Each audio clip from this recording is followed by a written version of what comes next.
আসসালামু আলাইকুম।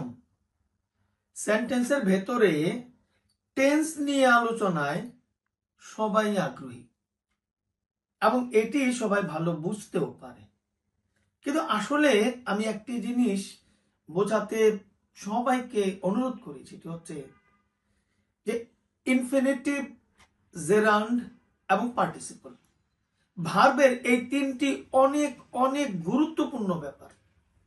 বিশ্বাস করেন, একদম নিচের ক্লাস থেকে, ষষ্ঠ শ্রেণী থেকে সপ্তম শ্রেণী, অষ্টম শ্রেণী, নবম, দশম শ্রেণী সহ উপরের ক্লাসে পর্যন্ত এই ইনফিনিটিভ, জেরান্ড এবং পার্টিসিপল নিয়ে প্রচুর আলোচনা রয়েছে।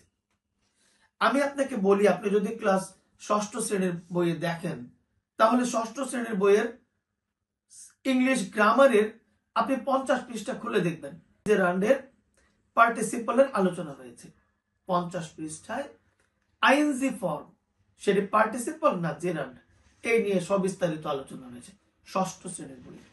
আপনি সপ্তম শ্রেণীর বইটি খুলেন, সেখানে 124 পৃষ্ঠায় দেখবেন ইনফিনিটিভ, জেরান্ড এবং পার্টিসিপল সম্পর্কে আলোচনা রয়েছে। আপনি অষ্টম শ্রেণীর বইয়ে যাবেন, 125 পৃষ্ঠায় ইনফিনিটিভ, জেরান্ড, পার্টিসিপল। আপনি ক্লাস 9-10 বইয়ে আসেন, আপনি যখন ক্লাস 9-10 বইয়ের ওই গ্রামার বইটা, বোর্ড থেকে যে বইটি দেওয়া হয়েছে, আমি সেই বইয়ের কথা বলছি, সেই বইয়ের আপনি 99 পেজে আলোচনা করা হয়েছে ইনফিনিটিভ, 103 পৃষ্ঠায় জেরান্ড এবং 107 পৃষ্ঠায় আলোচনা করা হয়েছে পার্টিসিপল। তাহলে একটু ভেবে দেখুন তো, কেন ষষ্ঠ, সপ্তম, অষ্টম, নবম, দশম এবং ইন্টারমিডিয়েটে আলাদা করে কোয়েশ্চেন করা হয়েছে? কত গুরুত্বপূর্ণ।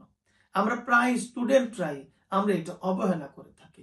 এই কারণে এই নিয়ে আমি প্রায় আজকে সহ 3টি ভিডিও আমি আলোচনা করছি। তবে এতদিন সংক্ষেপে আলোচনা করেছি।